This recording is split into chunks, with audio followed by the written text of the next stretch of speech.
అగ్ని పరీక్ష episode number 6 దీని రివ్యూ అయితే మనం చూసేసుకుందాం. అందుకంటే ముందు మన ఛానల్ని ఏమన్నా సబ్స్క్రైబ్ చేసుకోకుంటే సబ్స్క్రైబ్ అయితే చేసుకోండి. సో రివ్యూలోకి వెళ్ళిపోదాం మనం. ఫస్ట్ రాగానే జడ్జెస్ ఎవరైతే జ్యూరీ ఉన్నారో వీళ్ళంతా వస్తారు. వచ్చిన తర్వాత వాళ్ళకంటూ కొన్ని స్పెసిఫిక్గా ఏదో కొంచెం ట్రెజర్ ఇచ్చారు. అసలు ట్రెజర్ కూడా వాళ్ళు ఓపెన్ చేసి చూసుకున్నారు. దాంట్లో ఏముండేది మనకు కూడా తెలియదు. దాని తర్వాత టాస్క్ అయితే స్టార్ట్ చేసినారు. ఆ టాస్క్ కూడా ఏంది, ఏదో చెత్త చెదరం పాడైపోయిన పండ్లు కానీ ఏ ఒకటి రకరకాలుగా దాన్ని కట్ చేసి తీసుకొచ్చి ఒక ఒక బాక్స్లో వేయాలి. ఆ బాక్స్లో ఎవరైతే కంటెస్టెంట్స్ ఉంటారో వాళ్ళ ఫేస్ ఉంటుంది. సో వాళ్ళ ఎన్ని తట్టుకొని నిలబడి ఒక చిన్న ట్రెజర్ బాక్స్ని ఓపెన్ చేయాలన్నమాట. సో ట్రెజర్ బాక్స్ ఎవరైతే ముందుగా ఓపెన్ చేస్తారో వాళ్ళే గెలిచినట్టు. ఈ టాస్క్ అన్నికి మ్యాక్సిమం చాలామంది పోటీకి అయితే వచ్చినారు. కానీ ఇక్కడ జడ్జెస్ కొంచెం ఉంది కదా ఓవర్ యాక్షన్. సో వీళ్ళ వల్ల శాలిని అండ్ అమ్మన్ అయితే ఇద్దరు పోటీ పడికి అయితే ముందుకు వచ్చినారు. ఇక శాలిని అయితే కొంచెం వీళ్ళకి కొంచెం రూల్స్ కొంచెం క్లమ్జీగా ఉండొచ్చు. ఎందుకంటే స్టార్టింగ్ కాబట్టి ఆటోమేటిక్గా అందరూ క్లమ్జీగా ఉన్నారు. సో అట్లనే శాలిని అమ్మన్ కూడా క్లమ్జీగా ఉన్నారు. వాళ్ళకి కొంచెం అర్థం కాలేదు. లోపల ఫేస్ పెట్టి మనం ట్రెజర్ బాక్స్ ఓపెన్ చేయడానికి కాయిన్స్ ఎత్తుకోవాలన్నా లేకుంటే ఫేస్ తీసేసి ఎత్తుకోవాలన్నా అనేది కూడా క్లారిటీగా లేకుండా ఉండే. మొత్తానికి జడ్జెసే కొంచెం దాంతోకి తల దూర్చి మీరు ఏదో విధంగా చేయండి రా బాబు, మీ టాస్క్ని మీరు కంప్లీట్ చేయండి అని చెప్పేసి వదిలేసినారు. సో ఈ టాస్క్లో అమ్మ నన్ను శాలిని ఇద్దరు పోటాపోటీగా చేసినాయి. కానీ శాలిని మాత్రం లేట్గా ట్రెజర్ ఓపెన్ చేయడానికి ట్రై చేసినా కూడా లేటెస్ట్గా ఓపెన్ అయిపోయింది. శాలినికి ఫాస్ట్గా ఓపెన్ కావడము అండ్ అమ్మనుకు ఎంతసేపటికి ఆ ట్రెజర్ ఓపెన్ కాకపోవడము.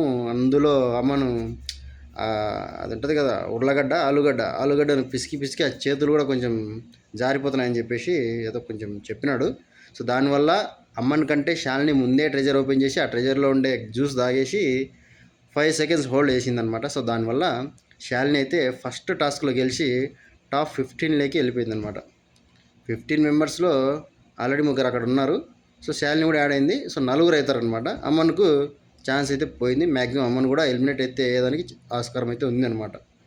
దాని తర్వాత వచ్చిన task telephone dare to die ఏదైతే ఉందో దాంతో బ్రేకప్ అయిన వాళ్ళ స్టోరీలు అయితే తెలుసుకొని ఎవరైతే బ్రేకప్ అయినారో వాళ్ళు వాళ్ళ లవర్కి పాస్ట్ ఏదైతే ఉన్నారో వాళ్ళ లవర్కి ఫోన్ చేసి కాల్ చేసి నువ్వు మళ్ళీ నా లైఫ్లోకి రా, అప్పుడే బాగుంటుంది అని చెప్పేసి వాళ్ళని కన్విన్స్ చేసి వాళ్ళని మళ్ళీ ఓకే చేయించుకోవాలన్నమాట.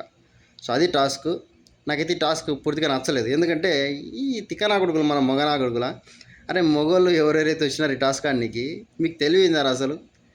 అమ్మాయి ఫోన్ చేస్తే అబ్బాయి లిఫ్ట్ చేస్తాడు, కానీ అబ్బాయి ఫోన్ చేస్తే అమ్మాయి లిఫ్ట్ చెయ్యదురా. ఎట్లరా మీరు ఈ టాస్క్ ఒప్పుకున్నారు నాకు అర్థం కాదు. మ్యాక్సిమం చూసిన 4 ఈ టాస్క్ కోసం పోటీ పడినారు. 4లో 3 ఎవరైతే గంటను ఫస్ట్ పోయి గంటను ఎత్తి పోటీలో పాల్గొని ట్రై చేస్తారో వాళ్ళు 3 ఫోన్లు ఎత్తారు. అసలు 3లో ఇద్దరు మొగోళ్ళే. ఈ మొగనాడులకు తెలివే లేదు, ఎందుకు వచ్చినారు కూడా తెలియదు ఈ టాస్క్లోకి. అసలు మొగోళ్ళకు అమ్మాయి ఫోన్ ఎత్తి నేను మళ్ళీ నువ్వు నా లైఫ్లోకి రా అంటే వస్తుందరా? తెలివిందరా అసలు? లేదురా, బుర్ర పెట్టాను రా. ఎట్లాంటి టాస్క్లు ఆడాలో బుర్ర పెట్టి ఆడాలి. సో ఇద్దరు బాయ్స్ ఎవరైతే కాల్ చేసినారో వాళ్ళ కాల్ లిఫ్ట్ చేయలేదు. ఇంకొక అమ్మాయి వచ్చింది. ఆ టాస్క్లో అమ్మాయికి కొంచెం వాట్సాప్ నెంబర్ సంథింగ్ ఏదేదో చెప్పింది. మొత్తానికైతే ఆ అమ్మాయి కూడా టాస్క్ కంప్లీట్ చేయలేకపోయింది. లాస్ట్కు ఒక అమ్మాయి టాస్క్ కంప్లీట్ చేసింది. ఆ అమ్మాయి టాస్క్ కంప్లీట్ చేసింది అనే దానికంటే ఫస్ట్ కాల్ లిఫ్ట్ చేసినాడు ఆ పక్క పర్సన్, మాట్లాడినారు. బాగుంది కన్వర్జేషన్, బ్రహ్మాండంగా చేసినారు. స్టార్టింగ్లో అమ్మాయి కూడా కొంచెం స్ట్రగుల్గానే మాట్లాడింది. లేకిన్ వెల్ సెటిల్గా మాట్లాడింది. బాగా మ్యానిపులేట్ చేస్తా మాట్లాడింది. సో మొత్తానికైతే అతను ఒప్పి లేకపోయినా కూడా టాస్క్ని అటెంప్ట్ చేసింది డేర్గా. సో దానివల్ల ఇంకొక అమ్మాయి కూడా టాప్ 15లోకి అయితే వెళ్ళిపోయింది అనమాట. 3వ టాస్క్గా నా బతుకు చెడ అని చెప్పేసి ఒక ట్యాటూ అయితే వేయించుకోవాలి చేతిపైన. ఫస్ట్లో కొంచెం కన్ఫ్యూజ్ అయితే చేసినారనమాట మన జడ్జెస్. ఫస్ట్ ఇక్కడ వేయించుకోవాలి ట్యాటూ, తర్వాత అదేదో చెప్పేసినారు. మొత్తానికైతే ఐ లవ్ బిగ్ బాస్ అని చెప్పేసి కొన్ని ట్యాటూలు వేయించుకోమని చెప్పినారు. సో దానికైతే జనాలు కొంతగా ముందుకు వచ్చినారు. కానీ 4 మీద వేయించుకోవాలంటే కొంచెం ఆలోచించారు. కానీ అందులో కూడా 10 మంది పోటీ పడినారు ట్యాటూ వేయించుకోనికి. ఈ 10 మంది పోటీ పడితే లాస్ట్కు ఒకరే కాబట్టి వేయించుకునేది. మళ్ళీ గంట ఎవరైతే ముందుగా పోయి తీసుకుంటారో వాళ్ళే ఈ పోటీలో పాల్గొంటారని ఒక నియమం అయితే పెట్టినారు. సో మనోడు ఎవరైతే ఉన్నారో ఆటోమేటిక్గా గంట తీసుకొని టాస్క్ అయితే కంప్లీట్గా పూర్తి చేసినాడు. నా బతుకు చెడు అనేది ఇక్కడ చేతిపైన ట్యాటూ వేయించుకొని టాప్ 15లోకి అయితే వెళ్ళిపోయినాడనమాట. ఆ ట్యాటూ వేయించుకునే టాస్క్లో కృష్ణ అయితే సక్సెస్ఫుల్గా టాటూ వేయించుకొని టాప్ 15 కంటెస్టెంట్లో ఒకటిగా నిలబడిపోయినాడు. దాని తర్వాత ఇంకో టాస్క్ మొదలైంది. ఆ టాస్కే జుట్టు కత్తిరించుకునే టాస్క్. ఇట్లాంటి చిన్న చిన్న టాస్కులు పెట్టి జనాలను ఎరినా కొడుకుని చేస్తున్నారు ఈ జడ్జెస్ లేదంటే బిగ్ బాస్ మేనేజ్మెంట్. ఇట్లాంటి టాస్కులు ఈజీగా చేసేస్తారు. సో ఆటోమేటిక్గా ఈ టాస్క్ కూడా 10-15 మంది మాత్రం లేచినారు. లేచిన తర్వాత లాస్ట్ వరకు ఒకరే కాబట్టి తీసుకోవాల్సింది. సో మన బాగి ఈ గంటను ఎత్తుకొని సెలెక్ట్ అయిందనమాట. మన నెల్లూరు బాగి గురించి తెలిసిందే కదా, ఎట్లా ఉన్నా కూడా బ్రహ్మాండంగా అలరించాలా, అది ఇది ఏదో ఒకటి చేయాలని చెప్పేసి బాగి మొత్తానికైతే ఫిక్స్ అయినట్టుంది. సో జుట్టు బాగున్నా కూడా నేను కట్ చేయించుకోనికి సిద్ధంగా ఉన్నా, అది కూడా బిగ్ బాస్ కోసం అని చెప్పేసి జుట్టు cut cut cut cut cut cut మొత్తం కట్ చేస్తారు. కట్ చేసిన తర్వాత బాగిని కూడా ఇక్కడ నుంచి ఇంకో షిఫ్ట్, అదే 15 మంది ఉండే దగ్గరికి షిఫ్ట్ చేసేసినారు. సో సక్సెస్ఫుల్గా ఇప్పటికీ ముగ్గురైతే ఇక్కడ నుంచి అక్కడికి వెళ్ళినారు. అంతకుముందు ముగ్గురు, మొత్తం 6 మంది కంటెస్టెంట్స్ టాప్ 15లో ఉన్నారనమాట. అది నెక్స్ట్ వచ్చేసి కొంచెం ట్రిక్కీ టాస్కే. నాకు ఈ టాస్క్ కూడా బాగా నచ్చింది.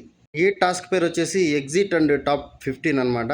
దీంతో 4 ఎన్వలప్లు అయితే ఉంటాయి. 4 ఎన్వలప్లో 2 ఎన్వలప్లలో ఎగ్జిట్ అని రాసి ఉంటుంది, 2 దాంట్లో టాప్ 15 అయితే రాసి ఉంటుంది అనమాట.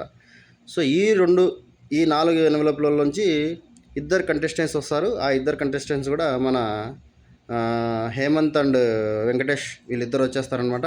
వచ్చేసిన తర్వాత ఇలా టాస్క్ అయితే స్టార్ట్ అవుతుంది. సో ఇద్దరు ఒక్కొక్క ఎన్వలప్ని అయితే తీసుకుంటారు. తీసుకున్న తర్వాత ఫస్ట్ హేమంత్కి అయితే ఎగ్జిట్ వచ్చేస్తాయి అనమాట. అందరూ షాక్ అయిపోతారు, హేమంత్ ఆల్రెడీ ఇంకా ఎగ్జిట్ అయిపోతాడు కదా అనుకునే టైంకి వెంకటేష్ ఏదైతే తీసుకుని వెళ్ళినప్పుడు కూడా దాంతో కూడా ఎగ్జిటే ఉంటుంది. సో ఇద్దరు ఎగ్జిట్ కావడం కుదరదు కాబట్టి సో ఇద్దరికి ఒక ఫేస్ ఆఫ్ పెట్టి ఒక టాస్క్ అయితే, చిన్న టాస్క్ అయితే కండక్ట్ చేస్తారు. బురదలో ఏదో ప్లేట్ పెట్టేసి ఆ ప్లేట్ ఎవరైతే ఫస్ట్ తీసుకుంటారో వాళ్ళే విన్నర్ అన్నట్టుగా కన్సిడర్ చేస్తామని చెప్పేసి చెప్తారనమాట. సో ఈ టాస్క్లో బురదలోకి దిగిన మన వెంకటేష్ మొత్తం గెలికి లాస్ట్కి హేమంత్ చేతిలో ఆ ప్లేట్ పెట్టేస్తాడు. హేమంత్కి దొరుకుతాయి ఆ ప్లేటు. సో దొరికిన తర్వాత హేమంత్ విన్నర్గా ప్రకటించేసి ఈ ఎపిసోడ్కు ఇంతటితో సమాప్తం అని చెప్పేసి ముగించేసినారు బిగ్ బాస్ వాళ్ళు. సో మొత్తానికైతే 7 మంది కంటెస్టెంట్స్ ప్రస్తుతానికి టాప్ 15కి సెలెక్ట్ అయిపోయినారనమాట. సో మిగతా 8 మంది కంటెస్టెంట్స్ రేపు తెలుస్తుంది ఎవరు అయింది అనేది. సో ప్రస్తుతానికైతే నాకు ఈ టాస్క్లు మొత్తంలో కల్లా ఫస్ట్ టాస్క్ బాగా నచ్చింది నాకు. అందులో కూడా ఫస్ట్ టాస్క్లో ఆ అమ్మాయి గెలవడం బాగా అనిపించింది. తర్వాత రెండో టాస్క్ ఏదైతే బ్రేకప్ టాస్క్ ఉందో దాంతో సృష్టి గెలిచిందనమాట. సో పర్లేదు, టాస్కులు కొంచెం అటు ఇటుగా ఉన్నా కూడా ఈ స్టేజ్లో ఈ టాస్కులు అయితే కన్సిడర్ చేయొచ్చు. సో దానివల్ల బిగ్ బాస్ మరి కొంచెం ఇంట్రెస్ట్గా సాగే అవకాశాలు అయితే ఉన్నాయి. నెక్స్ట్ డే ఎపిసోడ్ 7లో ఇంకా కొంచెం బాగా ఇంట్రెస్ట్గా ఉంటుంది. రేపు కలుసుకుందాం. జై హింద్ ఫ్రెండ్స్.